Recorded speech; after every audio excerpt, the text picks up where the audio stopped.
Hey everybody, we are live. Welcome to Late Night Gun Chat with Alaskan Ballistics. I don't know who else is coming on tonight. We have maybe a few. So anyway, excuse my hat here. I was out at the range all day today, actually. So funny story. I was supposed to shoot Chook's gun over the chronograph, and I totally forgot it in my safe. So yeah, funny story. And then I had to come back because I forgot my cleaning rod, and I still forgot Chook's gun in the safe. So yeah, that's what's up. His little Ruger 5.7 wants me to shoot it over the chronograph to make a 2-part video with him again. So we'll see. All right, Steven, how you doing, man? Good to see you. First time I've seen you in the live chat. Thanks for joining. John Fazer's here. Grizzly Crazy, 67 Rebel, SST AMC, always the first tier. Well, not always, but most of the time the first tier. Good to see you, John Fazer. Good to see everybody. I don't know you're here if you don't say hello in the chat, and the StreamYard chat is a little bit behind the YouTube chat. So Darth Yogi is here. What is up? All right. Yep. So just so everybody remembers, we do have T-shirts for sale right now. They're a limited time only. And Nathan Manley, MG Monkey, how y'all doing? So I'm going to put that link in the chat. Trying to sell... I need to sell like a bunch of them so I get a bunch of money, but I'm only making a little bit off of them. Adam, how you doing? Doing well, I hope, Adam. So excuse the baby in the background. He's crawling on the living room floor, and he's gotten louder and louder. So Roy, how you doing, man? First time I've seen you here, or remember seeing you here. So thank you very much for joining. We're just talking about gun stuff. Make sure you call your senators and representatives, leave messages for tomorrow, because we know they're voting on those gun control bills tomorrow. They'll probably ram through. So be a little harder in the Senate, but they'll probably get them passed. So if everything goes according to the numbers, they'll get them passed. So my little boy has found this light stand for my recording light, and now is moving it around the room. Thank you, Mama. So that's that. Hello from Texas. Todd, how you doing, man? Michael Kaler, tacos or spaghetti? Right now, we're having potatoes and caribou. So I don't do spaghetti. I don't like tomato sauce. As bad as my diet is already, where I can't do gluten, dairy, soy, corn, pork, beans, all that jazz, I can't do that. Sure, they will keep it coming regardless. Absolutely. Me just waiting on the hunting season on black bear. Can't wait to get out there. Yeah. I was out shooting my black bear gun today. I was gonna take my 6.5 by 284 Norma if my hand loop's grouped nicely, and let's go ahead and get on that. So this was the first group with my hand loads. Backwards. And it is just about an inch. This is my second group with my hand loads, and it's just under 3/4 of an inch. And this is my third group with my hand loads, and it's 0.4 inches edge to edge. So there we go. So that's that. My problem was it was a cheap Vortex scope I got in the trade, and it's not tracking right. Like this to this should have been centered. So I'm gonna have to get rid of that Vortex scope and find something else out. So, all right, maple syrup and bacon. Hello from Canuskin. Canuskin, yeah, nice. Yep. They can try to take any Alaskan firearm. They can try. Yep. It's good luck. All right. Hey man, how's it going? James Pugh. Brownies for my fat, the best wrench guy out there. Scott got his joining us. Appreciate it. I love that name, Brownies for my fat. So yeah. So just love that name. Anyway, so those of you that are new here, we just take user questions. What do you think's a good bear gun? What is this caliber good for? What is that caliber good for? What do you think about COVID or whatever you're allowed to talk about on YouTube? So yeah, whatever you guys want to talk about, we'll talk about. So jump on in and make sure you with a question and do a question. I have a Vortex 3X Prism optic. It's all right. Yeah. So this scope, the eye relief was not that good, and I had to go in further than I was comfortable. I didn't want to set the scope back anymore, and so yeah, it was at the point where it was almost hitting me in the face. It was where you could feel like if I'm a little closer, it's going to hit me in the face. And thank God it's not like 300 mag or anything like that, but that's enough to make you flinch. So I had to be real conscious on those groups not to flinch. That's that. We need to go test the P365 and P365 XL once they're both in possession. All right, good job, man. 300 PRC. I would love to do one. I just don't have access to a rifle or ammo right now. So, yeah. Primary Arms makes good optics for the money. That's what they say. So, here we go. Wrench. You're the best wrench guy, not rich. Wrench. You're my best moderator with the wrench. All right. Renaissance Permested and Apari. They a foreign known private corporation making rules for them slaves, employees, nothing to do with the people. Yeah, that's pretty much our constitution anymore. Yeah, pretty much. Good evening, BOA Crusader. Good to see you. Everybody here's my fam. Yep. You can shoot my 300 PRC this summer. There we go. Deal. Absolutely. Yeah. I hope to go up to Fairbanks with Alaska Frontier 1, and he's got a place where I can set up 500-yard ballistic gel tests. That's what I'm hoping. So, I mean, let me know in the comments or in the live chat here if you would like 500-yard ballistic gel tests. So, again, that's that. And don't forget we have T-shirts. This is our old shirt here. All gun laws or infringements with the Big Dipper and the North Star. It's the Alaska flag. That's that. Would you rather use 450 Bushmaster or 458 SOCOM for bear? Either one will do. It's more about the right ammo because they really are about the same power, give or take. 20 foot-pounds of energy here or 30 foot-pounds of energy there.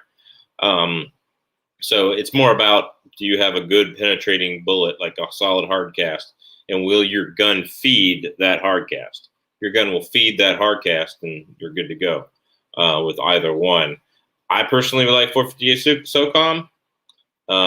But there's nothing wrong with the 450 Bushmaster. It just depends on which one you want to do. That's a great question.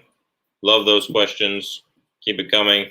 Make sure you don't buy like a cheap 458 SOCOM or whatever. I think there's a few brands out there that leave the M4 feed ramps in and don't change the feed ramps for the bigger, wider bullets. So don't buy a cheap one.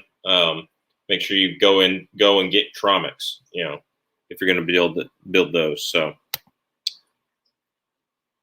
just need to pick a good hunting skill for it. Any recommendations? Yeah, Leupold VX5 HD with the Impact 29 MOA reticle. That's my favorite hunting scope here in Alaska. I like a busy reticle. It doesn't bother me, but I can do everything I need to. Wind elevation in the reticle out to 1,100 yards. So that's that. Cool. I can come to Toke and do some 600-yard tests. John, I will meet you there sometimes. What about 50 Beowulf? 50 Beowulf is an awesome bear cartridge. All right. Yeah, look for a Nikon closeout. Those are great values. Yeah, absolutely. I love my Nikon scopes. Not had an issue with any of their higher-end quality scopes. But yeah, that's that. I would definitely look at that. I think I got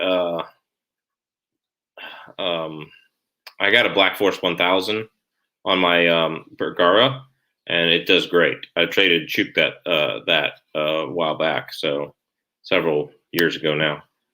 All right, I have a 35 Remington Marlin and a 300 Win Mag for bear. There you go.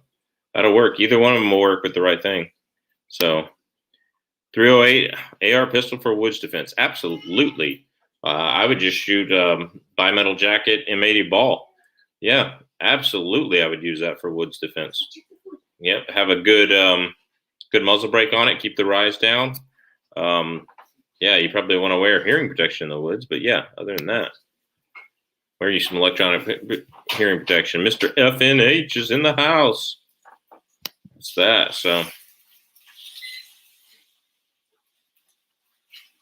Got a Nikon on my 7 mag, was a closeout, and he decided in after I get the extractor fixed. There you go. Yeah, as long as you do a higher end Nikon, right now you can get some good deals on them. Get a good rifle with open sights, good defense. There, I got a good open sights on my 300 Win Mag, perfect for the bush. There you go. Pat RMG, I sent you a link, man. Hola, Mr. Tactical Lever Action Guy. When they ban assault weapons, your lever action will be your assault weapon. I'm working on a Bud Light Real Man of Genius for Pat Real Man of Genius right here. I'm working on a Bud Light song. I found the karaoke track, God help us, and it's going to be Mr. Tactical Lever Action Guy. So, you like assault rifles from the 1870s? Where are the buffalo? Yeah, so working on it. So, all right. Won't be as cheesy as most of my songs. It'll be cheesier probably, but anyway. I digress. So, lost some viewers there when I started singing. I'm sorry. So, I'm a 300 Weatherby. It has a Trigagon AccuPoint 5 to 20 by 50 with a triangle post. I've heard those are really nice scopes. Rock B, how's it going, man? Just saw you in the other video premiere, and I'm glad you're back. Now, I just premiered last week's video. I had to re-upload it because I didn't realize there was 4.5 minutes of just the pure chronograph footage that I left at the end of the video after the credits and everything. I was so tired and stuff when I was editing. So I had to take it down. So I tried to get on the YouTube editor and take it down, and it deleted the first 13 minutes and not the last 4 minutes. And I was like, oh. So had to do that. Anyway, cheesy. All right, I'm cheese. I got the cheese going.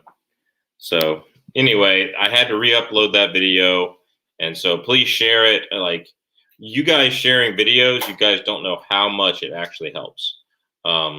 So, like, if one person shares a video on Facebook, 10 people see it. So if 10 people see it on Facebook, 100 people share it on Facebook, 100 people see it.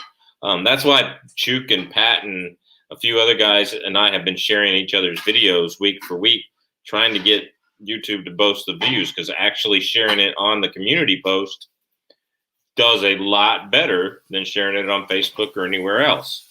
So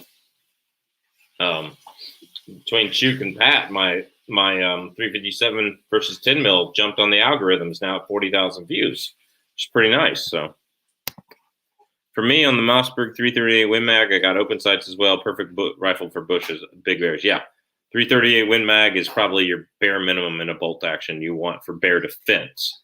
Now, it doesn't mean you can't do it other stuff, but for bear defense, I mean, even your 30-06 is better than your 44 mag with the right ammo, of course. Don't get me wrong. It's got more kinetic energy, but for bear defense, yeah, 338 Win Mag, 4570. I would like to find an old Browning BAR 338 Win Mag. Not the BAR like they used in World War II, but their hunting rifle called the BAR or BLR. That would be fun. So, yeah, hit the thumbs up button. Thank you. Thank you, Michael Kaler. So, my Seiko Fin Bear in 280 Remington 24-inch. It has a Trigicon AccuPoint 2.5 to 12.5 by 42. Cool. When you come up to Anchorage, we need to go shooting, man. I want to test like 280 Remington. That would be something I'd love to test. So, out of all the YouTube channels out there, which ones would you pick for a roundtable talk? Oh, that's a good question. Depends on what the subject of the talk is. If it's about our 2A rights, I'd pick Mac, Jared from Guns and Gadgets, Johnny B, the Armed Scholar, and probably Hank Strange, just because he's a good guy, and Eric and Chad from Iraq Veteran 88. If it was going to be about like different bear defense guns and bear weapons, I'd pick me, Chuk, Michael Kaler, John Phaser, smaller channels, but all of us. If it was going to be like best deer hunting guns or best AR-15s, I'd pick Thin Line of Defense. I'd pick 9-hole reviews. A lot of good ones out there I would pick. So good question. Absolutely. So I have a Browning BAR 300 Win WSM and 338 Win Mag. Awesome. If the 338 Win Mag is reliable, that's probably your ultimate bear defense gun right there. Get your 4 shots off really quick and go to your handgun. So if it was about losing your CCL, would it be James Yeager? Oh, wow. Wow. I'm not going there. I kind of like that guy, but I mean, I agree he's not the best in the world, but I just bought ESSE6 and did a review on it. Needless to say, it's going back for warranty, but I'm impressed. It survived all the shit we could throw at it. I just don't believe it was designed for this abuse. Cool. I have no idea what an ESSE6 is, so you're going to have to small warp on it. You put a small warp in it. There you go. All right. Well, you'll have to elaborate what that is. I have no idea what that is. I'm assuming maybe it's a scope. So that's what we're talking about right now. But so, yeah. So my little Vortex, I think it's a Crossfire or the Diamondback, one of the two, one of their cheaper lines. 4 to 12, just not there. Broken Patriot, how's it going? I hope you're doing well. Adam Hymas, this is a knife. There you go. All right. So, went out today to the range, got some, broke in the 6.5 by 284. I already showed the groups there with a 0.4 inch group with the 127 grains, but that Vortex scope just wouldn't track right. You know, you make one adjustment to the left, it'd be going 3 down. It'd go the one left, but it'd also go 3 down. Okay, nice. Knife, okay. So, yep, Win Mags are the best. Can't go wrong with those, plus open sights set forever. There you go. Yep. See the ATF rated auto key card. It was a drawing of a lighting link on a metal business card. Lightning on a metal business card. I did not see that. Brass Target, you got a wrench, don't you? Why don't you drop that? Drop a link to that in the chat. What scope do you have on the Win Mag? Also need one for my 338 Rum. I actually, on my 338 Win Mag, have a Leupold American Marksman. It's like a $200 scope. And since I put it on, it has not held 0. And I think that's the rings. I don't think that's the scope. Because I think I remember, I was going to talk about this tonight. I remember, like, when I put it on there, I bought 2 of those Leupold American Marksmans to go on my 10,000 subscriber giveaway last year, where I had, you know, the 270 and the 25-06. But then I liked the American Marksman so much, it was so much clearer than my Nikon, that I put the Nikon on the 25-06 and gave it away to the main man channel who won it. And he was able to shoot pretty good with it. And I've had that scope for as long as I've been in Alaska, and, you know, killed 2 bear and 2 caribou with it.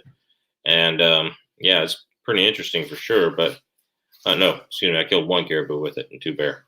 So it's I need to look into a scope for my 338 Win Mag.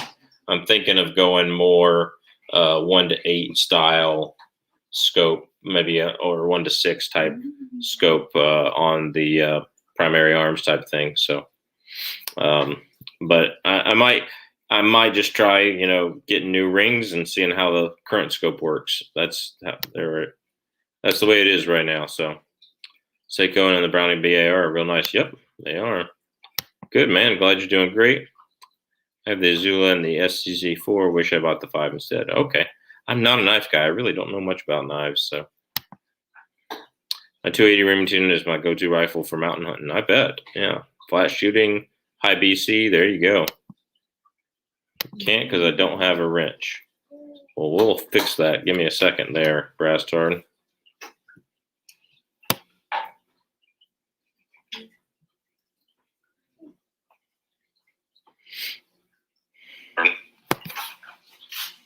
Let's see. Where's Brett? How do you not have a wrench? You're always here. You now have a wrench. All right. Have you ever gotten to shoot some of the original Galils, like the A-arms and whatnot? Alaska State Troopers deemed them one of the best reliable service rifles for Alaska weather. No, I have not. I would love to.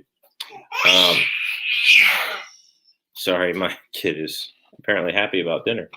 So there we go. Yep. I definitely would like to shoot one. I've not shot one. There we go. Same Grizzly Crazy, hoping that they would open the season for them over there populating now. Yeah. Saw some random 10 round Fosters for $18.99 and didn't want to do it. I went back 2 days later and all 40 boxes were gone. I'm not sure what 10 round Fosters are they. Are they type of magazine? So finally got my R1 on 1911 with 460 rolling conversion to shoot reliably. Put a V2 dampener and a number 12 recoils, 12-pound recoil, a 12-pound recoil spring. Everybody I knew was putting 22-pound recoil springs in it. Wow. So let's see. You're talking about the CRS Firearms vid. Okay. I'll go watch that later. So what do you think of 460 rolling reliability? I have a buddy who's having trouble with his 1911. We've shown that on the video on the channel several times. It shoots 45 Super and 45 ACP just fine, but it does not shoot 45 460 rolling very well. So there's that. 1911. The other one I've shot, another buddy, well, a viewer sent me the Roland conversion kit for a Springfield XDM 45. And I was talking to my buddy who works in Sportsman. And I go, now I got to buy a XDM 45. He goes, no, you don't. I have one. So we've done a couple of videos on that. That XDM 45 did well. It was great. Yeah. Yes, I said a Springfield was great. I just heard it right there. Okay. But it did great. I mean, yeah, I would definitely do it. Very limited options over here, but can get 300 Norma Mag. Thoughts? 300 Norma Mag is an awesome caliber. Awesome caliber. So if that's what you can get it, man. Do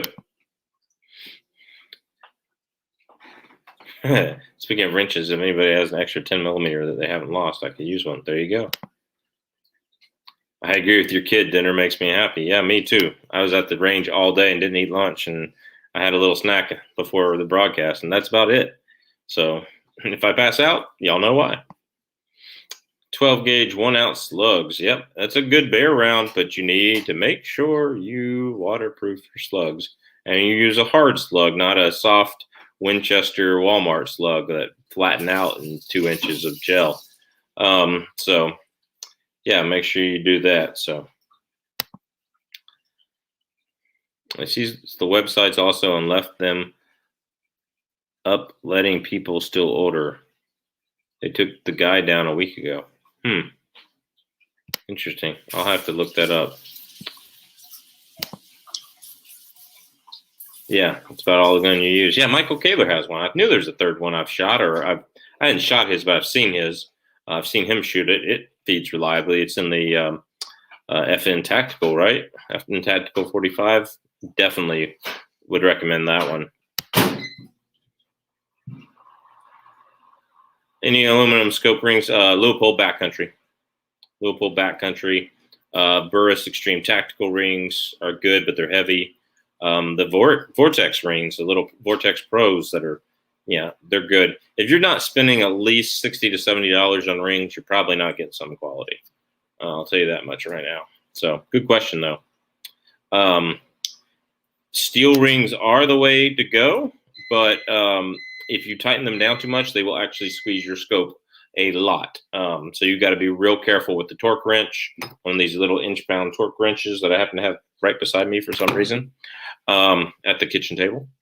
So yeah, one of those little inch-pound torque wrenches, make sure you do it correctly. And if you put Loctite in there on the top, set it down 1 pound, because that Loctite acts as a lubricant. So I've had good luck with aluminum rings. You just got to buy quality ones. So in fact, most rings are going to be aluminum because most scopes are aluminum. If you put a steel rings on an aluminum base, the cold will make the two different metals not work right. And if you sight it in your rifle and then you go out and you hunt and it's colder, it can be off. So make sure you understand that. I didn't believe it myself. I even argued about it with somebody in the comments, but I was wrong. So that's that. That I carry my Wilson Combat Hunter and 460 Roland and my SW 640 357 in the pocket. There you go. Okay, later you all gotta have my late supper. Take care, Roy. CloverTac, man, I sent you a link to join in. How you doing, buddy? Good to see you.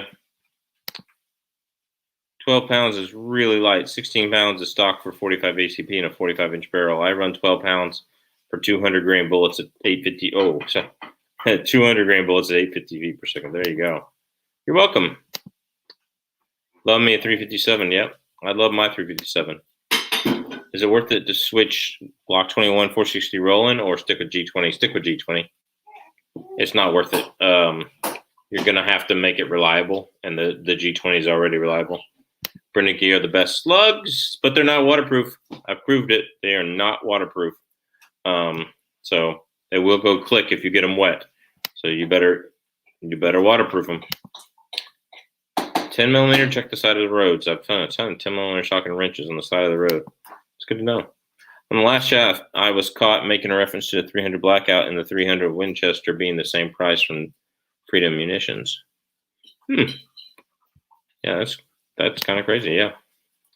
Yeah, FX 45 Tactical. There we go. Anyone? I'll try all steel slugs or all expanding steel slugs. I've shot them out of my gun. I have not tried them on the channel yet, but definitely they work fine in a smoothbore. So I plan on doing a best bear slug video. I've been planning on it for a while, but that's that. D-Rex, I like them and light feel. Okay, cool. Will be a good time for the thumbs up. And yes, slackers, LOL. Thank you very much. Thank you very much. Hit the thumbs up on the like side. All right. 12 gauge 3-inch sabots produce 2,000 pounds of energy. That's actually kind of light for a 12 gauge, because your standard 1 ounce produces 2,400, and you're about 3,400 for the Brennickys. It's right up there with short barrel 18-inch, 16-inch 45-70s. Talking about stuff on the side of the road, I found a kind of nice shovels on the road yesterday. Brand new one cost $40 and the other $25. There you go. Going to shoot the new Taurus Raging Honey and 460 Smith & Wesson at Shooting Sports Showcase. Wow, that thing is tough. Got to shoot it. Cool. I'm surprised as a Taurus it didn't blow up on you, but that's just my opinion. So, dude, CRS Firearms is the only guy that has any info about it. Okay, cool. Okay. Didn't get an email. I didn't get it last week either. I sent it from the Boston Custom Music Writing, my music channel. I'll send it to you over on Instagram, though.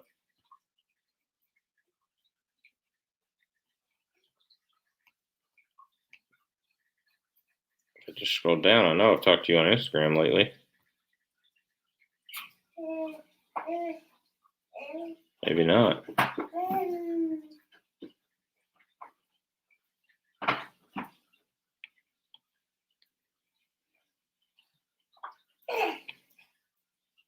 There you go. Sent it to you on Instagram. Thanks for the super chat, man. You didn't have to do that. Pay for figured, yeah, maybe I had to pay for them. There you go. There we go. Black Magic Magnums are awesome, but you do have to waterproof them. All right. Cherry City Guns and Outdoors took a break to start down some food at the job site. Thought I'd pop in and say hi. Thanks, Rob. Thanks for popping in and saying hi. Glad you're working. All right. CloverTac's in here now. What's going on, my man? How you doing? What up? Not much, man. Not much at all. Just answering all these questions. It's good chat tonight. Appreciate it. Got 48 people watching, which is fantastic. I don't usually nearly have that much. So I would figured I'd hang out for a little while. I've got to get to bed. You know about this auto key card thing? No, I don't guess so. Yeah, I'm gonna have to check out that video later. I don't want to talk about it without I don't know anything about it. Auto key card. What the heck? I'm gonna have to Google now. What? Yeah, apparently ATF rated them. CRS Firearms has a channel on it, or a video on his channel on it. Does anybody know why there is no 12 gauge double-aught buck monolithic rounds or copper?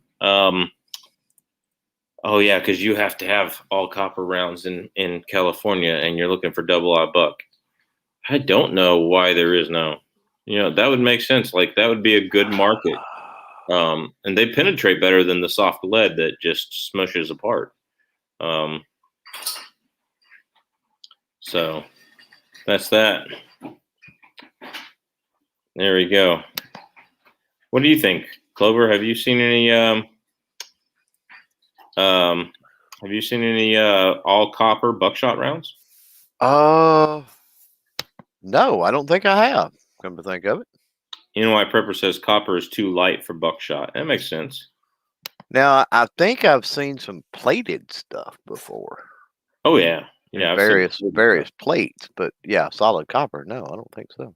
Seems like now I say that is like I'm gonna have to cut one open and look. Is the Winchester PDX-1 like the 410 stuff that's got the disc in the?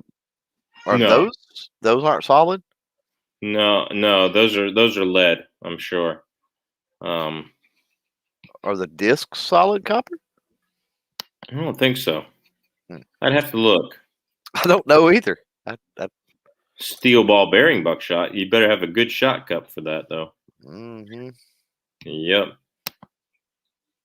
When do you plan on doing another hunting gear dump? I don't really another one. I really haven't done the first one, so I guess I need to think about that. But Chook did his, but mine's different for like every trip. I repack my bag for like every trip. So right now I am gonna do not tomorrow's video, but next week's with Alaska Frontier 1. I've got my Alaskan survival bag, and it's basically a dump gear video for outdoor survival, and it's kind of my small game, what I go to for small game, because it has my 1022 suppressed in it, So,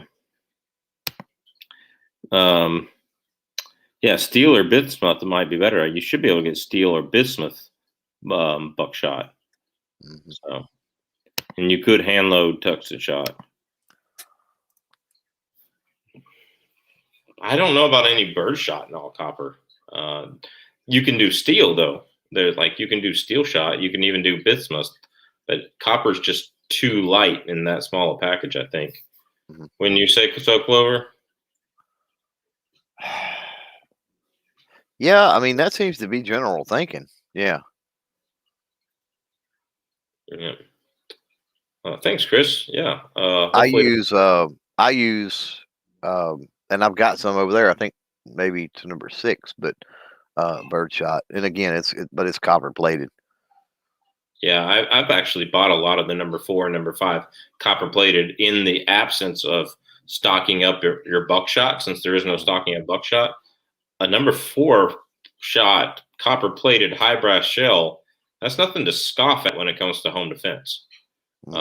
Is it as good as buckshot or slugs? No, but it's nothing to scoff at. It's something you want to be hit with. And at home defense ranges, it's not going to spread out more than 2 inches. It's going to hit you like a slug anyway. Yeah. What do you think? Would you, in the absence of buckshot, would you recommend like number 4 copper plated shot? Probably, yeah. Probably. Yeah. I don't know that I would get much smaller than that, but yeah. Yeah, I agree. So we actually, I've talked about this. You're talking about shot, not number 4 buck, right? Correct. Number 4 turkey shot, number 4 bird shot. Turkey. Yeah. I don't know that I would get, because even 5 on turkey, it's like you start getting kind of iffy to me. Yeah, if you don't get the head neck shot here. Yeah. You're getting iffy because those things take a little bit to penetrate. And a lot of that depends on the choke, and it depends on the distance, and it depends on there's a lot of factors. Don't get me wrong, but yeah. I prefer number 4.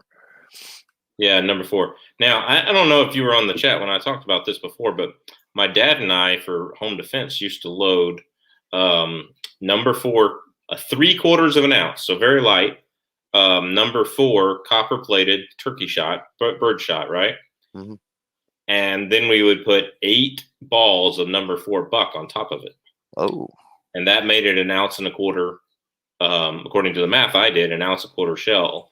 And at 50 yards with the full choke, they'd all be in like this in the chest area. Most of the buckshot rounds would still be there, maybe 1 or 2 flyers, but most of the shot would just be spread all over. right. And I tell you what, as a small food plot run across real quick at night, coyote load, Right. there's some dead Georgia coyotes from that. I'll tell you that. Oh much. yeah. So, It don't take much for coyotes. You can take coyotes with a pellet rifle. that's true. I heard this, and I would never advocate for doing this, but if you have a big coyote problem in your area, they say go get a bunch of cheap sponges at Walmart. Yeah. And go to Waffle House and get their leftover grease and just dip the sponges in the grease and then go throw them out there. And they can't digest the sponge. So to me, that's like, I couldn't do that. There's no way. Well, yeah, that's kind of like the poison and the other thing they do for pigs. I don't particularly like that. I mean, but if you've got a problem, you got to do what you got to do, right? That's the thing. I mean, if they're legit chasing and doing their natural thing in the woods, that's one thing. If they're taking down your cattle and stuff, I mean, or most commonly they go after the calves, right? That's a problem. Chickens. I mean, you got to deal with that, and you deal with that however you got to deal with it at the end of the day, whether I like it or not. I had, speaking to that, my brother told the story a bunch of times, had an amazing bulldog. And he was quite old, very protective, not the stereotypical, right, bulldog that most people want to demonize. And sadly, my grandfather fed him, threw out some table scraps to him one day. And there was one of those little ears of corn, and it killed him. He ate that corn on the cob, or the cob rather. Yeah, and it killed him. So that doesn't surprise me what you say about the sponge. Yeah. I don't. I couldn't morally do it, even if I had a problem. If I had a problem, I mean, what was bad is it did it over days, right? He was like sick, and I mean, just in pitiful shape for days. And then by the time they took him to the vet, I mean, there was nothing they could do. Right. Jason says, any plans for a long-term pack raft review? Yeah, that's a good idea. All right, best long-range caliber for a beginner. 6.5 Creedmoor. It depends on where are you going to hunt with it too? Or, are you planning on shooting an animal at 500 or 600 yards or 700 yards? Then you want to go like 300 PRC. But 6.5 Creedmoor. It's hard to get ammo for right now, like anything else, but doesn't kick. Good paper puncher, good ballistics. Knocks a caribou flat over at 282 yards. 6.5 Creedmoor. What do you think, Clover? I still don't own 6.5 Creed. I've got a good 6.5 Creed story though. Yesterday I was at the Shooting Sports Showcase, right? So one of the ones I had to check out while I was there was that Savage. What am I thinking? Somebody help me out. The Impulse, the straight pull, right? Right. Oh my God! By the way, oh my God, video coming on that eventually. I got tons of footage I got to go through, but so 100 yards, 3 rounds. From a rest, obviously. But fired, and I'm used to the AccuTrigger. I got a Savage Model 10 and 308 that's just lights out. It's amazing. So used to the trigger, used to everything else, right? But it was in 6.5 Creed. So here's my 6.5 Creed story. So 3 rounds, electronic scoring, and you couldn't really tell. I didn't know how big everything was, and I asked the guy, I was like, "What do you know about this?" So anyway, he called a range officer over. 0.3 MOA at 100 yards. My first 3 shots, 6.5 Creedmoor, first 3 shots I had ever taken on that rifle. So that's like 3. That's 3 groups touch. That's 3 shots touching. Yeah. Easily. Yeah. If not overlapping significantly. And I mean, does that speak to the rifle? Yeah. Does that speak to the caliber? Yeah. Does that speak to the shooter? Probably. I mean, that was like my group. There's a lot of factors in that, but I'm just saying. I mean, the 6.5 is it can get it done. Is what I'm saying. Yeah, that's like my group from today. That's what a .3 Yep. MOA looks like. Yep. Clover, Yeah. basically touching clover leaf or Yeah. whatever. Yeah. Yep. Yep. Oddly enough, that's about the same position mine was in. About 4 o'clock or so off of the X. I mean, in the X ring, but in the 4 o'clock position on the outer edge. Yeah, nice. That was my 6.5 by 284, but I couldn't get the scope to track. It was a cheap Vortex, and I couldn't get it to track. So yeah.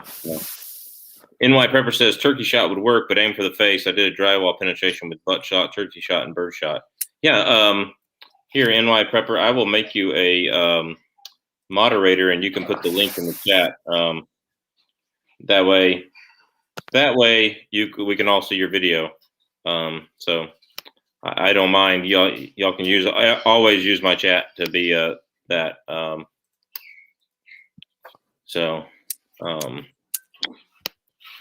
Let's see. Michael Kaler says those PDX 12 are plated.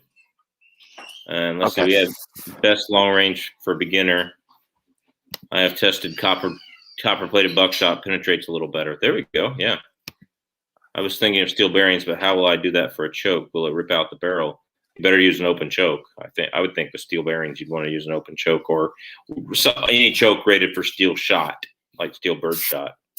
Yeah, I would think so too. Yeah. All right. Chase Langley, 6.5 Creedmoor for Grizzly. Absolutely not. No, don't do it. I've met somebody who claims he did it. They were joking at the counter, calling it the Needmore the whole time, and he says he did it with a 143 grain ELDX. The what I call the glorified VMAX. So Clover, would you want a 6.5 Creedmoor against the Grizzly? I wouldn't, but I have zero experience. If I run into a grizzly, I'm going to be climbing a tree or crapping my pants or curling up in a ball or something here. Whew. I swear I've seen a black bear here one time, but that's about the. And there's some signs up here and there. They did try to introduce some black bear here years ago, but yeah, that's about the extent of my bear knowledge in East Texas. Yeah, you probably did see a black bear.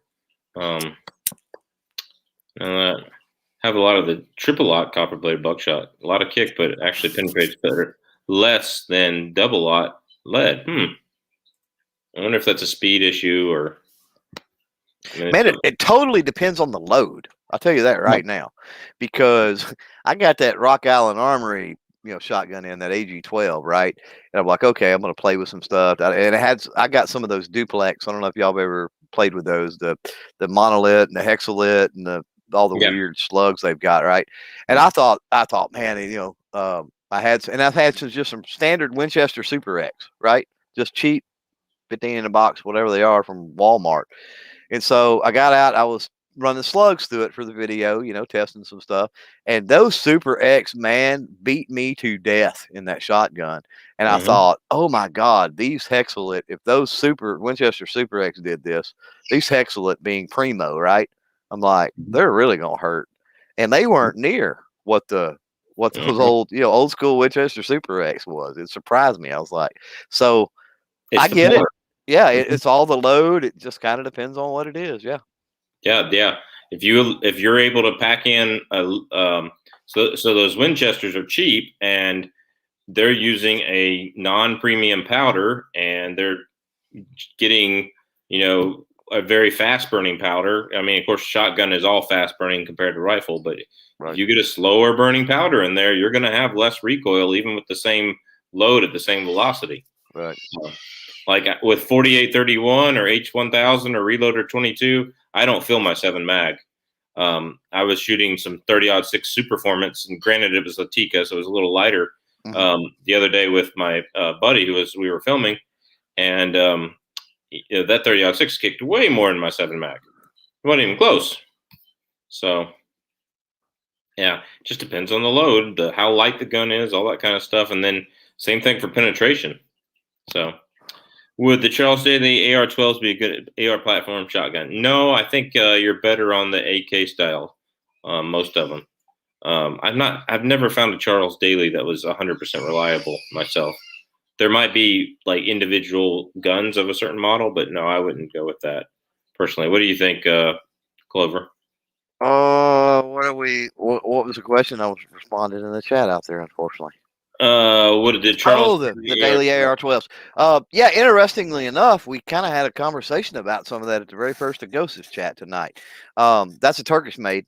You know, the problem with pretty much any of the AR-12 platform stuff, the consistent gripe you hear is you've got to shoot high brass stuff. Yeah. And I don't have enough experience with them. It's kind of what I said on his show tonight. I said, I'm going to have to reach out to, I've got some pretty good relationships with some of those companies that bring in the Turkish shotguns and try to get my hands on one simply to try to figure out why, right? Because with standard semi-automatic shotguns, it's usually you can rectify that somehow. It's a gas issue.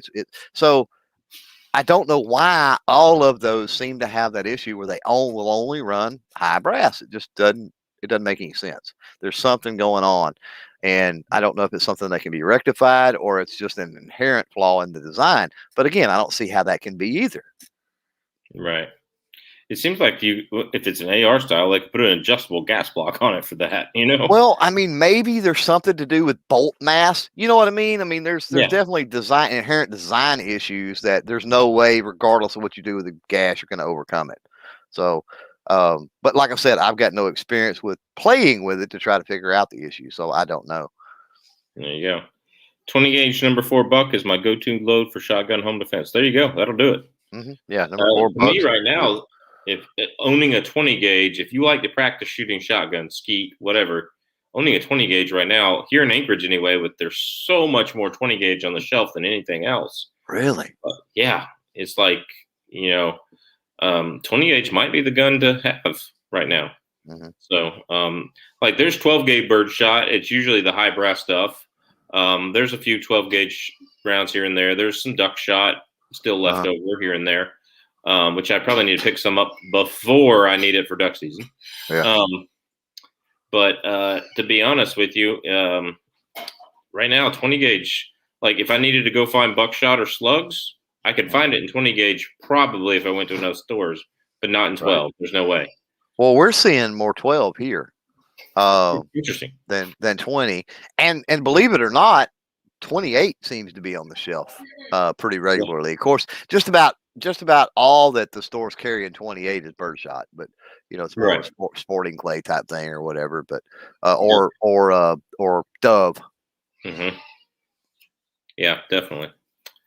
Michael Kaler says 6.5 Creedmoor would be fine with bears with precise shot placement, but little room for error in order to put it down smoothly. Yeah, that's why you don't want one for bear defense.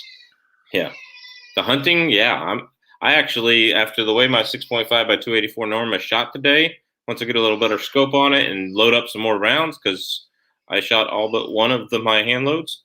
Once I load up some more rounds, which will take the rest of my reloader 22 powder. Rest in peace. That's the rest. I only was able to find one thing of it, and both my 7mm mag and my 6.5 by 284 Norma love it. So when you're talking about bears, the only possible point of reference I got is pigs, obviously, right? Right. So, and if you're talking about behind the ear, in the ear, whatever, man, with a pig, you can get it done with just about anything. So how does that relate, like the skull anatomy and all of that, with the bear? Or do you know? So black bear, you can get done with just about anything behind the ear, like you were talking about. They are tougher than whitetail and caribou through the shoulder, through the body. Much tougher. Sure. Yeah. Well, the pig's the same way. Yeah. I would imagine what the Barnes X bullets and stuff like that you use for pigs, you'd also use for bear. Big brown bear, people have hit him in the skull the right way with a 22 and lived, right? But on average, you want to do a little bit more than 22. There are people who have done it with 223 and done it with mini 14s and AR-15s and stuff like that. But it's just not, it's not recommended because their head is 20 inches wide, but their brain is only about 10 of it. Right. So you're not necessarily getting the motor cortex unless you make a center shot. That's interesting. So what all is it? Fluid in between there, or muscle tissue, or bone? A lot of muscle tissue. There's a lot of Really? muscle tissue.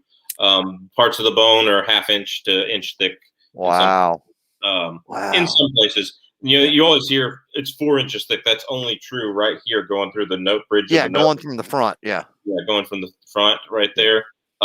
This right here is just as deadly a shot as this right here for a bear. In fact, this might even be better because if their mouth is open and you happen to get around right through, it's a straight shot to the brainstem. Right. And that's how the lady who had killed one with a 22 while it was on top of her. Yeah. She had crush injuries to her legs, but she lived and was able to walk again at some point. Adam Hyman says it's hard to call anything in 12 gauge undeadly. Yeah, that's for sure. What size difference between triple B and triple T duck goose loads? Triple T, I think, is even bigger, isn't it, for duck? And triple B is BB. Now, hey, this is interesting. I saw these for home defense the other night. They are 12 gauge, loaded by Hornady. I think it's a critical defense load. And my buddy bought a box. I didn't buy him. I should have. He bought a box for us to test, and it's BB loads in a 3-inch shell, but they are copper-plated lead BBs for home defense. Wow. Yeah. Or they might have been a high brass 2 3/4. I can't remember. Wow. But, okay. Yeah, that would not be bad. BBs, huh? Mm-hmm.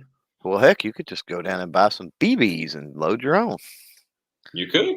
That's for sure. I don't have any 12 gauge loading stuff right now, but I wish I did. Oh, man, all you need is a wood block, couple of dowel rods, and nail. It's easy. Yeah. At the Bushwhacker, check out Christian Jess channel. He has done a few videos on the Charles Daly AT-12. There you go. All right, best long-range caliber for beginner. We've already answered this question, but I think 6.5 Creedmoor is the way to go. Turkey shot would work. Aim for the face. Oh, man, I'm getting way behind on the chat. Any real good life stories of hand-to-hand combat, man versus bear? No. If I give you one of those stories, I'm probably dead and somebody else is telling you the story. What's up, Teddy Two Guns? Took up an AR-10 lower with an A2 stock because collapsed stocks are stupid. On an AR-10, I would almost agree. Almost. I like my collapsible stock, but I have a nice, Magpul ACLS or ALS, right, whatever it's called. Yeah. That's the fuller sized one that adjusts, right? Yeah. So I definitely, that's what I have on all my ARs. If I can help it, I need to put one on my wife's AR, but as soon as you put that on there, your cheek weld is different. So you got to go sight it in, and that means wasting ammo. Yep. I'm not wasting ammo right now. So, only animal I've taken with my Bergara 6.5 Creedmoor was a pronghorn frontal at 290 yards with 140 ELD match, and it stoned him. Sweet, there you go. What's up, man? How you doing? Appreciate it. I think he's the one who sent me the bullets, so thank you, man. Found some 210 grain Win Mag Norma hollow points, but I want to try my own loads with the 200 grain bullets. There you go. Welcome, new moderators. I am Nacogdoches. We have black bear rumors. Nacogdoches. Silent. It's a silent G. Nacogdoches. John Wayne talked about that in a movie. Yeah. Very old town. Yeah. Yeah. Where? That's like North Texas, or that's East Texas, man. That's probably 45 minutes from me, maybe 45 minutes east. Yeah. Against Mister, he is 4570. Yeah, 4570 is the best bear protection. If you don't have a 4570, you don't have bear protection. That's what I think. Here's the test I did with buckshot, turkey shot. There you go. Everybody make sure you go watch NY Prepper's video. Nice. Okay. All right. Do you prefer Buffalo Boar 430 grain, Underwood Extreme Penetrator, or 305 grain? If the 430 grain is the hard cast, yeah, I prefer that. I don't like their 405 grain soft point. The Extreme Penetrator 305 grain actually is pretty nice. It kicks a little less too. Still gets good energy because it's going faster. So I'll probably be carrying the Extreme Penetrator this year just because I have a bunch, but doesn't mean that the hard cast isn't better in my opinion. I think out of a 45-70, it's not going to matter which one of those you use. Personally, what do you think? What do you think, Chloe? I'm in a different situation, but when we're talking 45-70, I'm a big fan of 405. Yeah. Usually at 405, I cast my own. Yeah. I killed the biggest whitetail of my life with a 45-70 in Georgia. So 45, man, 45-70 is one of those, as it's been around forever, and it's still viable for so many things. Absolutely. And especially if you hand load. I mean, yeah. Mm-hmm. I mean, you can do everything from bunny fart suppressor loads all the way up to heavy bear loads. Yeah. It's awesome. Yeah. So that's that. But yeah, I prefer the either or. It doesn't really matter. Whichever you can find, whichever shoots more accurately out of your gun, that's what you use. To be honest with you, I already have a bunch of the a box and a half of a box and a quarter of the extreme penetrator, so I'll probably do that. Yep. So there's like a bazillion different types of ammo for a reason, because like everybody has their own thing and preferences and task at hand and what have you. Do not believe Nacogdoches County would have alligator but it do. Yeah. Yep. Yeah. One it does. in downtown Atlanta, and when I was growing up, there was an alligator on the Chattahoochee in downtown Atlanta. So when are we trying to get our hands on the 6.8 Western? I saw the ammo the other night in Alaska. I'm going to try to get my hands on it when Remington or Savage come out with a gun. I do not like Browning rifles or Winchester rifles. So Remington, maybe Ruger, maybe like when they come, I'll try to get my hands on one. That's that. Well, I'm a straight up shill, so I'm going to say I've done talked to both of them about it, and as soon as they can get my hands on one of the two and some ammo, I'm going to play around with it. But as far as running out and buying it, not yet anyway. No, you don't buy a new caliber during an ammo crisis. Yeah. Probably shouldn't come out with one if you're a gun company unless you can support it really big and everybody goes and buys that caliber because it's all they can find. Right. That might be their play, Now, what is your? I've never been a super big. I mean, the Winchester 70s is pretty iconic. Yeah. It's cool. What's your issue with the Browning stuff? So why do you say those aren't you? I'm just curious. And again, you're in a totally different situation, hunting totally different things and stuff. But I'm just curious. I grew up. Well, I had my last few years of high school. My dad bought me a 270 Browning A-bolt. Yeah. And I could not get that thing to shoot accurately at all. Oh, wow. And that's with hand loading to fit the chamber. It would shoot accurately for a little while, and then the groups would just spread. It throat eroded so bad. And I'm talking shooting regular 130 grains, 150 grains. Wow. And every time I went to every 100 rounds, maybe 75 rounds, I'd have to go change the length of my cartridge to the point it wouldn't fit in that little box magazine that goes in the trap door of the A-bolt. And I think I got one with a bad barrel nut, and it was just not quite tight enough. It could be maybe done at 4:30 or 5:30 p.m. on a Friday afternoon. Now this was prior to Browning Winchester coming together, right? No, that happened in the late 90s, right? And they were both owned by FN at the time. Right. Okay. Gotcha. Okay. Whether or not they'd come together yet, but like, in an affordable rifle, you got the Winchester XPR series, and they don't look good. They don't have good triggers. They don't. I agree. Yeah, I agree. In the Browning, you have the A-bolt 2 or the A-bolt 3, and again, I'm not going to risk that unless if they give me one if you send me out one to test, it'd be great. I would agree for those two in that price range. I think you've got better options. Yeah, and so why am I going to get a gun I don't like for a caliber I might like? Yeah, right. So there you go. So and you don't know any custom barrel companies making anything, do you?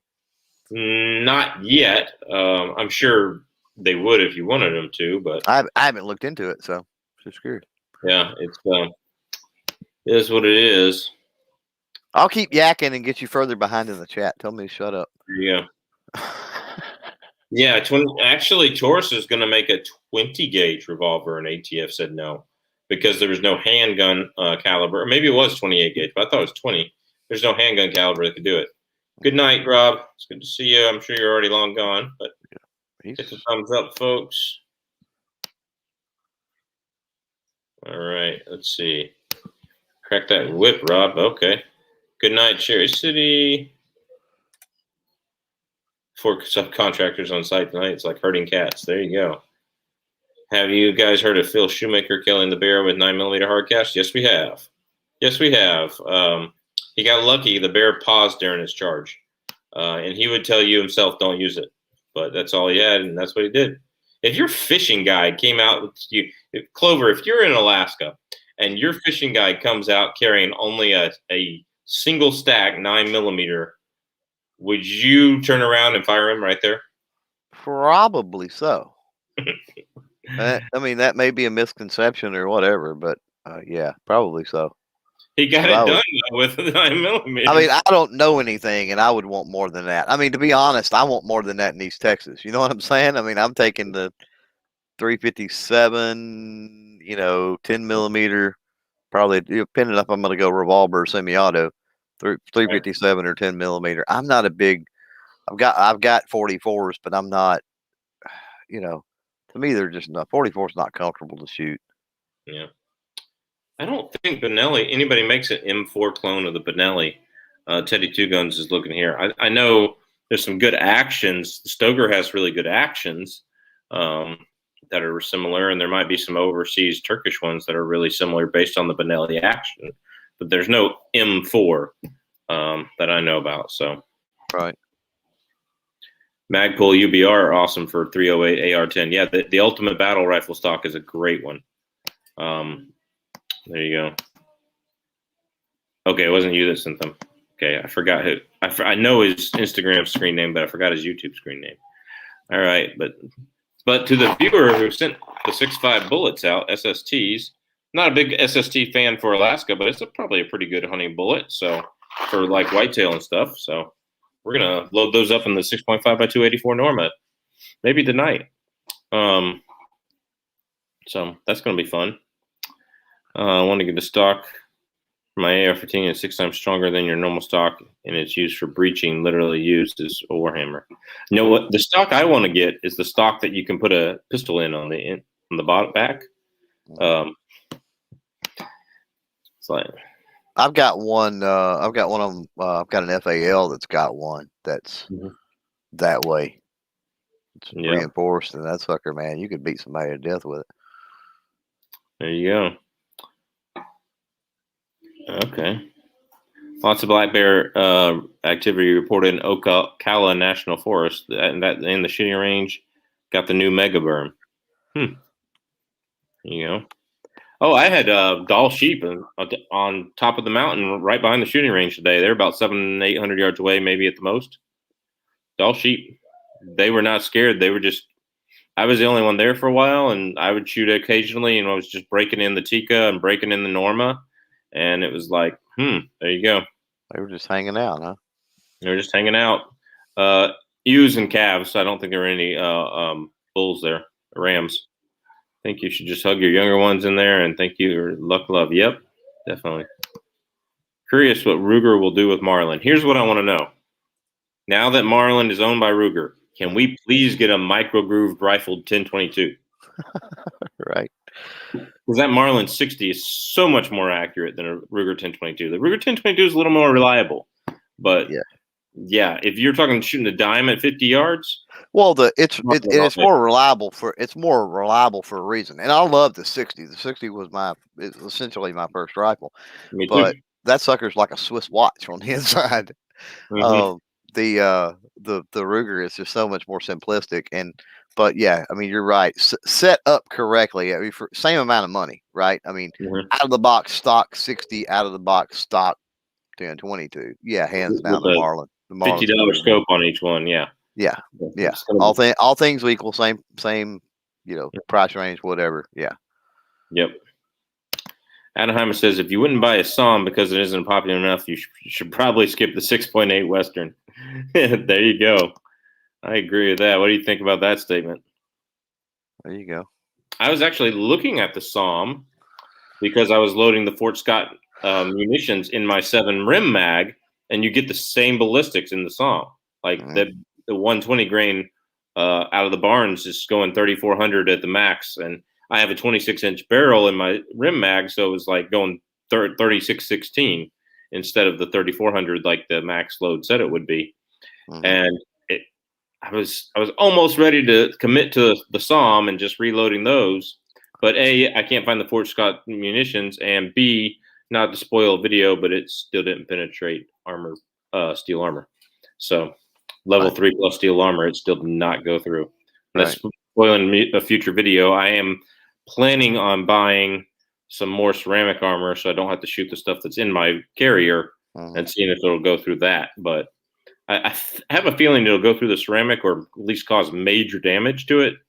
But I had it on a box of newspapers and it indented into that box of newspapers. You would be hurting. You would have broken ribs, broken sternum, possibly a punctured lung, all from the damage. So Right. a 120 grain going 3,600 is still 32, 33, 3,400 foot-pounds of energy. Right. So that's a lot to absorb for a man to absorb on his chest, even if the bullets doesn't go in, So yeah, a lot of people don't think about energy for whatever reason. Yeah, it's to me, energy is 1% of the equation. Shot placement and bullet construction are 99% of it. Probably shot placement being 85% of it, and bullet construction being 14% of it. Yeah. And then energy is 1% of it. Well, but shot placement and construction is going to be how the energy is transferred. You know what I mean? Correct. So, but if there's no energy there, what's it going to transfer? So, yeah, I mean, you're absolutely, I would agree with what you say. Yeah. Yeah. So, yeah, I mean, if you're trying to shoot a moose with a 22 through the rib cage, yeah, you have no energy to transfer. Plus, it's soft for the lead. It's probably going to break apart, right? Right. But, I mean, you make the same shot with a 300 Win Mag, but it's an ELDX and it blows apart.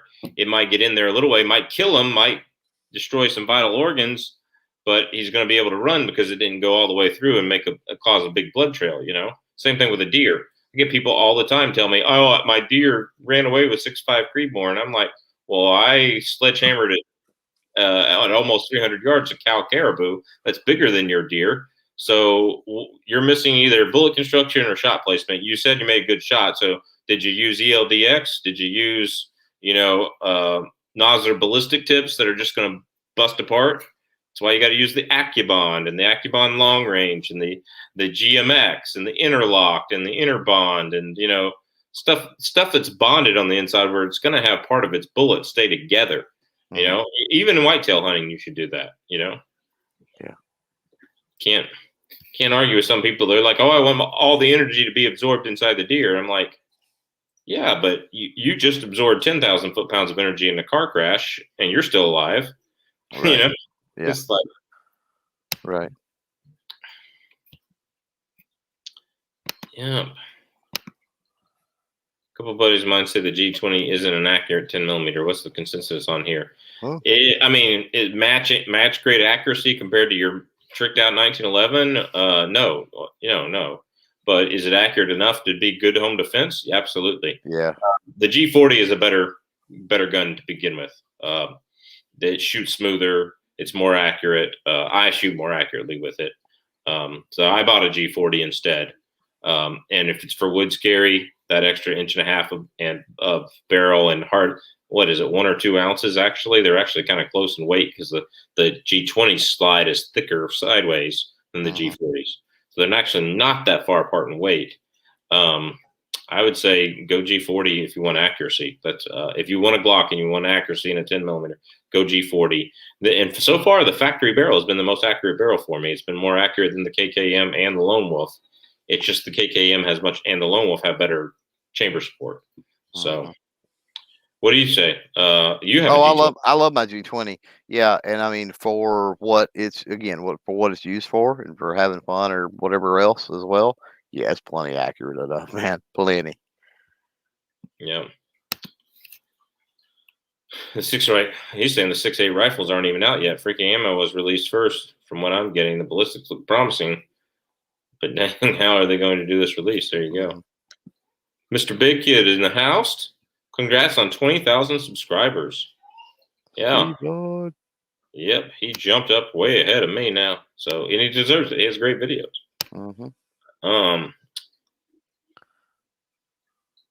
All right.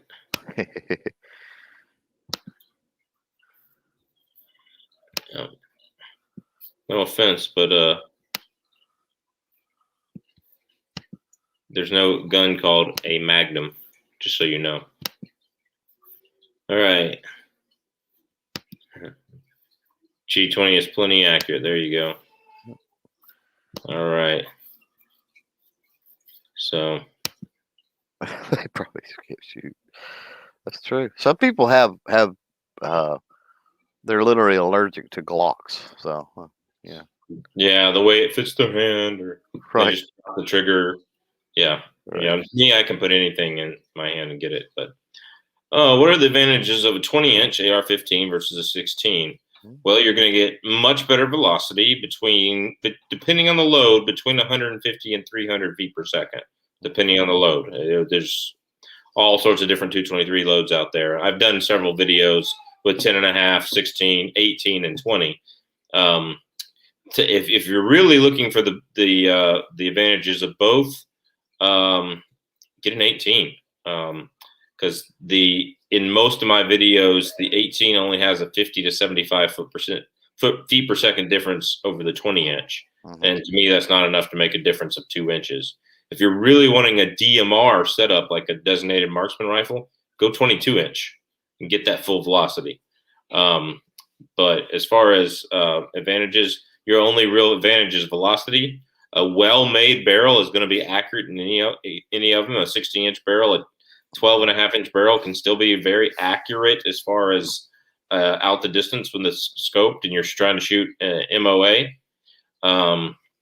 But yeah, the advantages of a 20-inch are pretty much more velocity, longer range, because you have more velocity. If you're wanting to shoot 500 yards all the time, 600 yards with it, go 20-inch. If you're only going to shoot to 300 or 400, if you're wanting to corner in your house, go 16. So, yeah, that's valid. Yeah. I've got a 24. Yeah, I would love to have a 24. That would be awesome. Yeah. And it's a bench rifle. I mean, literally, that's all it does. Is it the heavy bull barrel? It's like that thick? No, actually, it's not a heavy barrel. It's thick, but it's not like a big, huge, heavy barrel. Yeah. But yeah, and it's not threaded. It's target crowned and all that good stuff. Yeah, SST fine for whitetail. Core separates from the jacket. Wouldn't be good for large game. Again, totally agree. That's been my experience. You have anything about SSTs, Clover? On larger game, I mean, the whitetail we have here is slightly bigger than coyotes. You know what I mean? So yeah, you don't want. I don't have experience on anything I would consider larger game. And SSTs, I agree with it. They work fine for whitetail. Yeah, thank you so much. What about 22-inch? Yeah, again, more velocity. If you want more velocity, great. Get the 22, 24, 26-inch. If you want to get a custom barrel made. But yeah, especially now, if you're going to do something other than 223 for hunting, like 6mm arc or 6.5 Grindle, 22-inch is about where you want to be. So, to get the full ballistics of the round. Because those guns are overboard. So the powder charge is way bigger than the bullet size, and so you need a longer barrel to burn all the powder. Same thing with the 25 45 sharps. Yeah. Yeah, that was a cool caliber. I would have loved that caliber to really take off. Yeah. To me, if I had to replace every U.S. military combat caliber but still use the AR-15 lower, I would probably be the 25-45 sharps. So there you go. How you doing today? Hey, Mike. But yeah, at some point they're diminishing returns. It's For 223, it's out past 24 inches. Really, it's 26 inches for 223 for diminishing returns for a given load bullet. Simply because most of the ballistics you see on a box are shot in 24-inch barrel bolt actions, especially hunting rounds. 64 grain PowerPoint Winchesters and GMX Hornadies and stuff like that. Hunting rounds in a 223 are there. The ballistics on the box are generally shot in a 24-inch barrel bolt gun so that they can get the best ballistics and put that on the box. Doesn't mean your 20-inch won't come close. It will, but it's losing some for the gas to go back and work the action and losing some for the 4 inches less of barrel. Yep. So that's that. Clover, you got any thoughts on that? Or? Oh, I mean, it goes back in what I said with ammo earlier. And I mean, there's so many different types and kinds and all this for a reason, right? So a lot of that depends again on what you're doing and everything else. Yeah. It's like there's not really a right or wrong answer. And you hate to do that. I mean, we get questions like that all the time, right? As gun owners, somebody is like, "Hey, what do you think about this or that or this?" And it's like, well, here's my opinion based on what I do and my experience and perspective and what I know and that sort of thing. But I can't give you a definitive on it. There you go. 30-round drum for my Sega 12? No, I don't know where you can get that right now. Mm-hmm. Sorry, bud. And I thought they only came out with 20-round. That's the biggest one. When he said that, I'm like, it's the biggest one I've ever seen. It was a 20. I don't run them. I run sticks on mine still. Yep. Just more reliable. So actually, Murray's Fallout Silent Cinema 308 doesn't lose velocity like an overboard cartridge. So we did the test. Me and Choop went out and did the test. AR-10's 18-inch barrel. Mine's a 6.5 Creedmoor. His is a 308. His got 50 feet per second less in the box. Mine got 200 to 250 feet per second less in the box. Actually, it was closer to 200 feet per second less in the box. So I have a video on that, 6.5 Creedmoor versus 308. And those are both 18-inch barrels, gas guns. So if it had been an 18-inch bolt, he would have lost even less. He probably would have only lost 30 or 40 feet. I know that all depends on the load. Yeah. I know that years ago with 308, and this was prior to really the 6.5 Creed coming on the scene, a lot of your competitors were bumping back to 20-inch with 308. I mean, it was even 18. Yeah. Well, yeah, they were steadily moving back, but they at that point they had settled on 20 being a sweet spot, and they may have moved even further back. Yeah, because 18 with the 168 grain match only lost like 130 feet per second. Yeah. And over the 24-inch. Right. So, Yep. Yeah, it was. So why did you need that to shoot 600 yards? You didn't, and it was all competition out to 600 yards. Right. You didn't need it at all. So. Yep. I like them, Brian. I like the Federal True Ball 12 gauge deep penetrator slugs. I have carried them in places where I have seen grizzly bear tracks. If that makes you feel any better. So, what do you think? Clover, you got any experience? I don't have any experience with them, but that's pretty good testimony that you just gave. So we'll run with that. Yeah, I haven't tested it on the channel. I plan to, but if you feel comfortable enough with them to do that, then that holds pretty good weight with me. Yep. I like pure polyurethane armor, buoyant, and remind me of Stormtrooper armor. There you go. Did you try Gun Mag Warehouse? Okay, thank you. Yeah, try Gun Mag Warehouse. They don't have it. Nobody does. A Swamp Fox 1 to 10. There you go. Anybody? Yeah, that's that LBBPO or whatever. I can't never get the acronym right. But yeah, that's a pretty cool one. I was looking at that the other day. Yeah, cool. Yeah. Anybody from Mississippi? Yeah, I used to live in Mississippi. Used to live in Greenville. The little armpit of America. Actually, it's near the outflow. It's more like the rectum because it's near the Mississippi River there. But anyway, but Mississippi's not a bad place overall. Yep, I'll probably never visit it again. But anyway, Move on. No, Caddy Armor did not send any more plates out as of yet. I'm still bugging the guy. But that's that. I asked him to send plates out for y'all. That helped, but he didn't yet. He said he would, but he said he'd get to it, but it is what it is. So my dad sold my AR-10 right before the pandemic. That's crazy. Nice job, mods.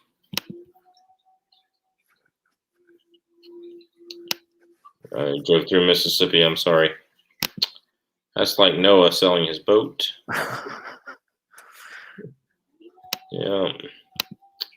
Did you go through Vicksburg? I've been to Vicksburg many times. I did go through Vicksburg. I-20 all the way. There's a place there, a little restaurant in the middle of downtown, sells the best meatball sub sandwich, or no, rib sandwich I've ever had. So yeah, I stopped in Vicksburg. Well, I stopped in Vicksburg on the way. So Sunday, I stopped in Vicksburg. I realized I didn't have my charging block for my phone. I had the cable, but I didn't have the block, so I had to stop off at Walmart. Of course, it was a good time to fuel and grab something to eat. And then coming back, I actually stopped about 10 minutes east of Vicksburg because I had to go to the bathroom too bad to wait. Yeah, Pines area. Yeah. Yeah, so I stopped twice in Mississippi. The rest of it was straight drive. There you go. I love the Accubon and TTSX. Very good bullets. Yes, they are. Yes, they are. But the Accubon will not expand at longer ranges when it slows down. In your common calibers like 270, 30-06, 308, you're looking 300 yards max. And my 180 Accubons that I hand loaded were only going 2,600, just under 2,600 actually, because I didn't load them to max, and they did not expand at all in a Caribou at 282 yards and 250 yards on the second shot. I put 6 shots at that Caribou because of that, and then finally the one that knocked him down was right through the neck. So that's that. So I've gone to LRX after that. Be careful if you ever order an arrow barrel. The first one they sent me was stamped CMP, but it was obviously 416. I called them, bitched about it. They benched them out, and they RMA'd it for a real one stamped CRMOV. There you go. Leopold VX3 2.5 to 8. That's all you need for most deer hunting. Yep.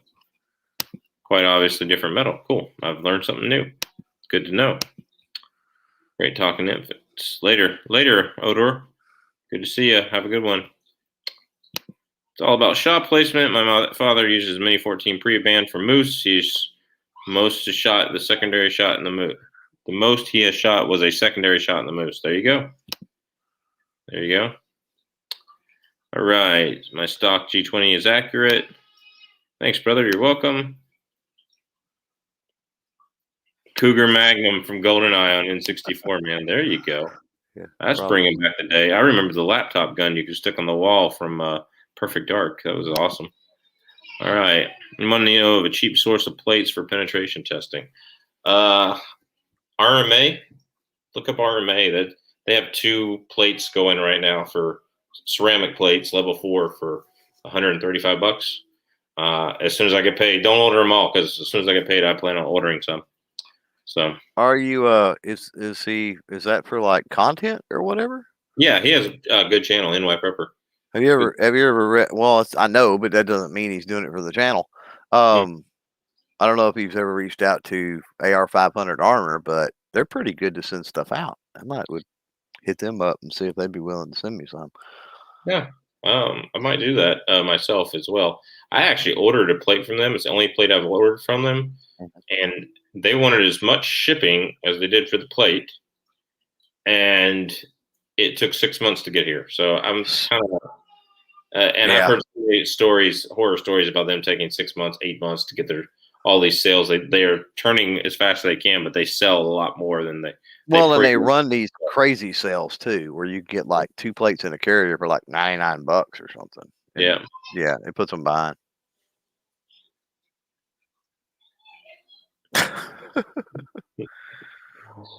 Ketchup is not good on anything. I hate ketchup. I hate tomatoes. You should be using mustard. So your dad is right. So It's probably the sugar content. I'm sure we all know sugar when it gets damp, it gets sticky. High So, fructose corn syrup. Yeah.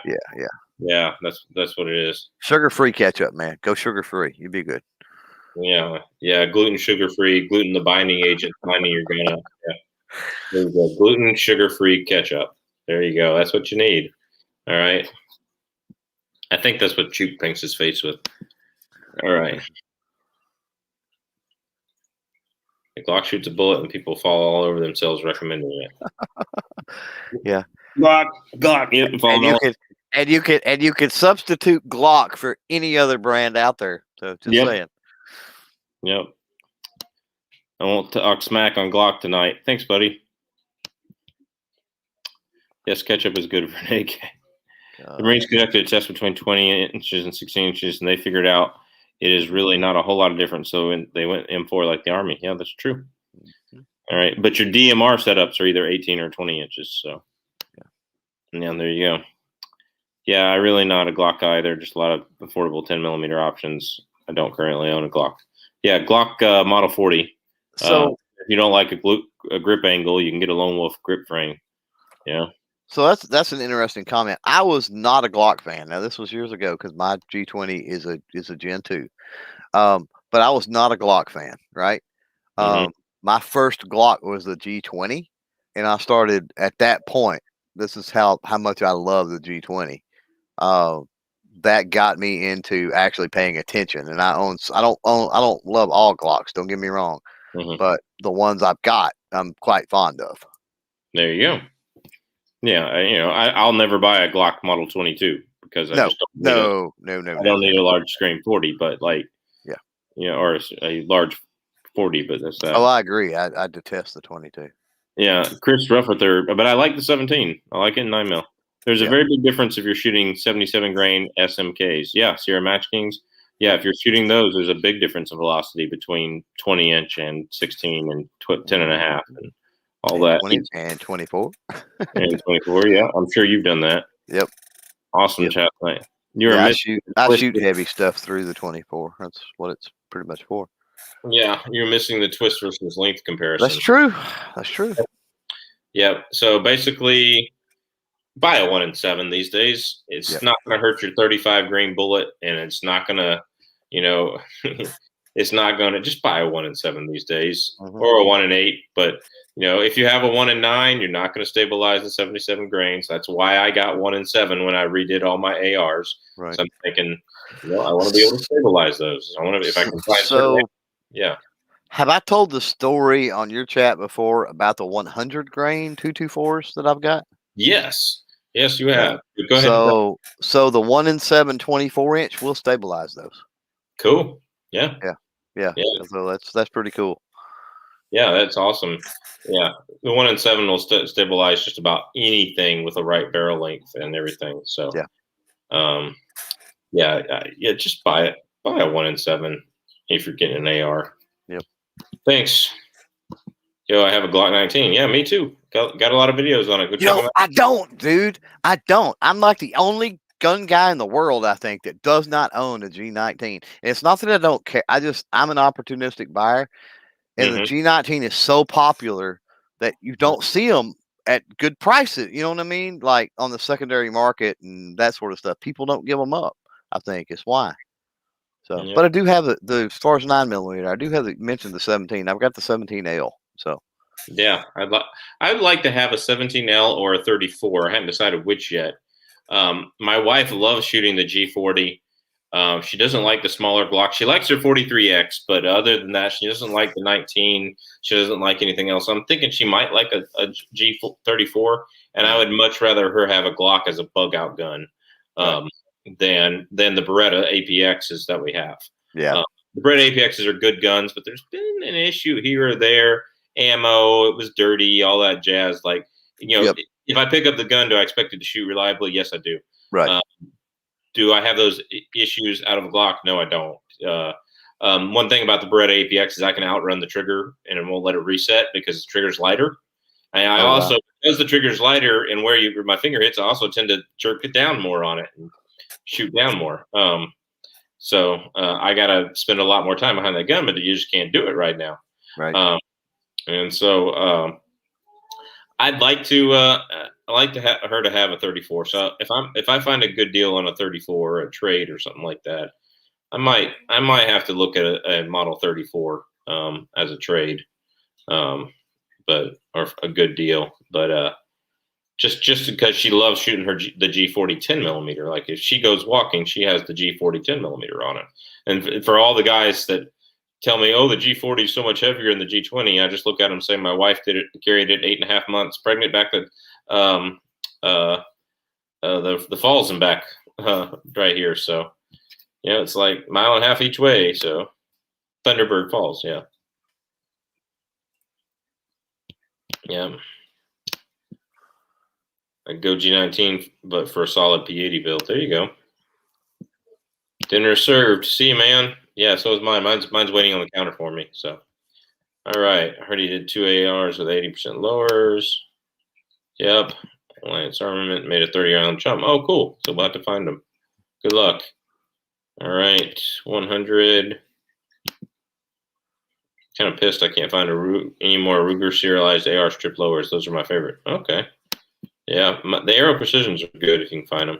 Oh, he said the dirty word, pro mags. Like, makes me cringe anytime somebody says pro Don't mag. buy a pro mag. I've never owned a pro mag that worked ever in any caliber for any firearm. Do not do it. Don't waste your money. I'm not saying they don't exist. I'm just saying I've never owned one. Well, I'm saying they don't exist. All right. I told people not to buy it at Cabela's and got in trouble for it. I'm like,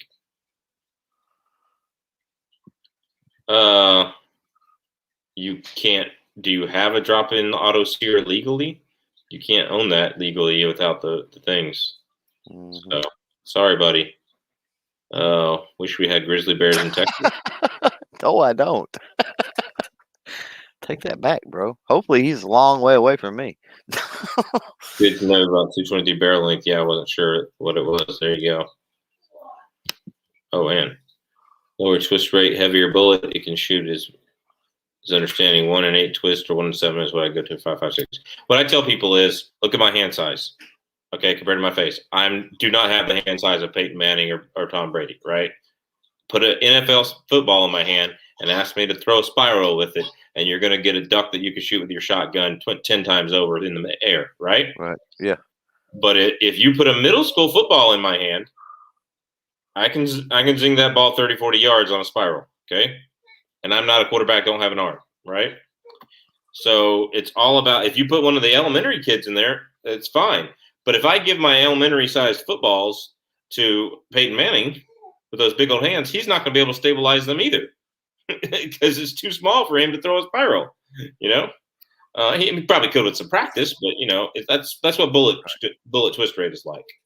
So well, and at some point it can spin too fast, and you get ramifications of that too. Yeah, but most bullets are made that with the quality these days that doesn't happen. Even not nowadays. Yeah, the jacketing process and stuff is different now. Yeah. Yeah, if you put a 35 grain VMAX in a 1 in 6.5 twist 22-250, yeah, you might. Yeah, you still might, but yeah, nothing that can be seated to mag length needs a 1 in 7 twist. I beg to differ. I had some of the long range burgers that they would not stabilize 12-inch groups at 100 yards keyholing with that. So, ever shot an MP40 like the original German MP40? No, I have not. Remember to hit your thumbs up on the way out. All right, guys, I am missing a bunch of comments, but it is time. Thanks for the Acubon info. Yeah, they say 1,800 feet per second is the minimum velocity. Acubon LR down to 1,300 seconds, but they discontinue the LR for some reason, sadly. No, you can still find them. You can still find them. I don't know right now. Cougar Magnum N64, great. Yes, doing it for the channel. Thank you, brother. All right. The plates. Yeah, the plate info. There you go. All right. PS1 was a Quest Classic. There you go. All right. Crazy way the market's going. If you were ever going to buy a high-end AR like POF or LMT, now's the time. Those prices aren't changing while all the other lower ends are way up. It's a good point. All right. I'm going to go ahead and end the chat, even though. Okay, so here's a good question. Sorry, I was just scrolling through. There was a lot of good things to say. Yeah. I have an old 308 with a 1 in 12 twist. Would be my best bet on a good projectile for long range. 1 in 12 twist. I'd say you want to look at the 155 grain Match Kings. All right, if you're looking for long range hunting, then I'd want to say probably your 150 grain LRX or 145, whatever they make the LRX and 308 at. Those would be my two. The long range hunting would there's no way with the 308, even with the LRX or the Nosler Akubon long range. I would take a shot over 450, 500. Mm-hmm. So 7 mag, sure, not 308. Not with a 1 in 12 twist. Not, if you had a 1 in 8 twist, 1 in 9 twist, or 1 in 10, the 168 grain Akubon long ranges would do, or 175 grain would do a good job. So here's another question. Do they have any 270 ARs? If they don't, they freaking should. No, they don't, because 270 doesn't fit in an AR. There's a company, Noreen, that makes a larger frame that than the AR-10 that accounts for that. Now, it depends on what you mean by 270. There's a 277 Wolf. There's a Wolverine, excuse me. There's the 6.8 is a 270. You can shoot the 270 WSM or was it Remington short action? Did they make an RSOM in 270 that you can shoot out of an AR-10? That I don't know. Yeah, so that's that. That would be good. So, but there's several. You're right. There's several alt calibers or cartridges in 270. Sight recommendations, man. I just have iron sights on mine, and I just have Trichicons. It's fine. I say, and if you can't get it sighted in and it keeps moving, then that's the mounting job. And there's some people say you want longer screws for the mounting plates in the MOS. So just something I've read one time. So, all right. Yeah. I'm sorry, but the FN57 is the stupidest gun that ever was developed by my lifetime. You're a nice guy, I'm sure. I'm not, it's a fun toy. It's a fun toy. But the FN57 is not reliable, right? Safety's in a weird place, okay? It's not very intuitive. It's so lightweight that it's not really even worth shooting. It's like, and there's just so many stories of it being unreliable. But here's the worst part. You can't buy the black tip ammo for it because they came out with the handgun. If you had the P90 or the PS90, you could buy the black tip ammo because it was for a rifle. But you can't buy it anymore because they came out with a handgun in the same caliber. Yeah. So, and it's also a pain in the neck to reload. I bet. Now, the Ruger 5.7 is a much better gun for half the price, in my opinion. But I still think it's a stupid caliber to have in that gun. But whatever, it's fun. I don't like either one. I like the FN better, but again, this has all preferences and whatever. But to be honest, I don't like either one of them. Yeah, it's like, which one? My grandfather has a pre-band registered drop-in autosero. There you go. Oh wow! And the best lower you can get is one you can find right now. So good luck. Make sure that you're in the trust where you can inherit it when you're old enough. Right. You need a 270 AR. What would you recommend for long range 500 to 800 yards caliber for hunting elk, bear, and mule deer? 300 PRC. That would be my recommendation. 300 Win Mag's okay, but if you want the long range high ballistic coefficients, the 300 PRC is better. That's what I was going to ask. What would be wrong with 300 Win Mag or 300 Weatherby Mag? Because they don't shoot so the Win Mag, okay, it's .308 at the case mouth, but it's .315 where the mouth hits the shoulder. Right.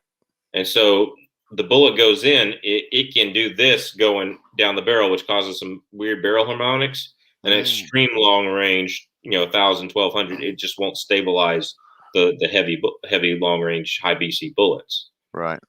But the 300 PRC is built with, it's 308 here and it's 308 here, all right, in diameter. Yeah, it's not tapered. Yeah. Yeah, so it's not tapered near as much.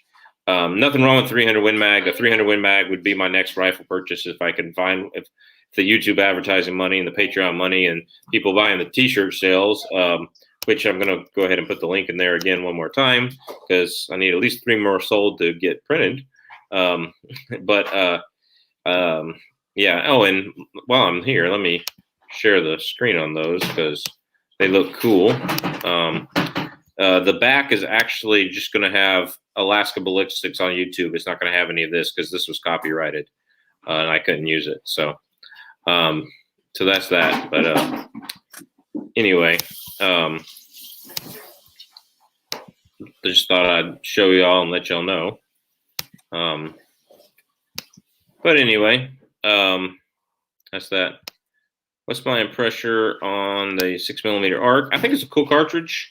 I just don't think you're gonna, without getting into 60 and 80 grains, you're not gonna get that solid 3,000, 3,100 feet per second out of an 18 or 20 inch barrel.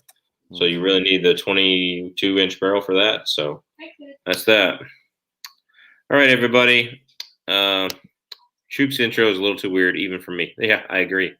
And he thinks it's cool. That's the problem. He's a weird dude. All right. I like him. He's a good guy. He's a good friend, but he's a good dude. All right. All right, Oder. Thanks for seeing you. All right. He's not weird. I'm weird. Yeah. Is this Chook's troll account? Anyway. Yeah. Anyway, guys, we're going to be done. It's an hour and 40 minutes. I will talk to y'all later. Have a good night. Get a T-shirt, Patreon. Go support Clover on Patreon, and he has a lot of good content. Clover, you want to talk about what's coming up on your channel this week? Oh man, I dropped one on the Dark Storm Industries DS25, which is their love child between the AR-15 and the AR-10 in 308. So yeah, I spent yesterday, made a flying trip, 12-hour drive Sunday to Alabama to Talladega. If you're ever out that way, by the way, the CMP Talladega Marksmanship Park, a phenomenal, awesome range. But yeah, I was there for 2021 Shooting Sports Showcase. Talked with a bunch of companies, got a ton of footage. But yeah, dropped that video earlier today with Dark Storm Industries. Got a bunch more content from that show. But heck, I didn't even pull in 12 hours straight back after the show yesterday.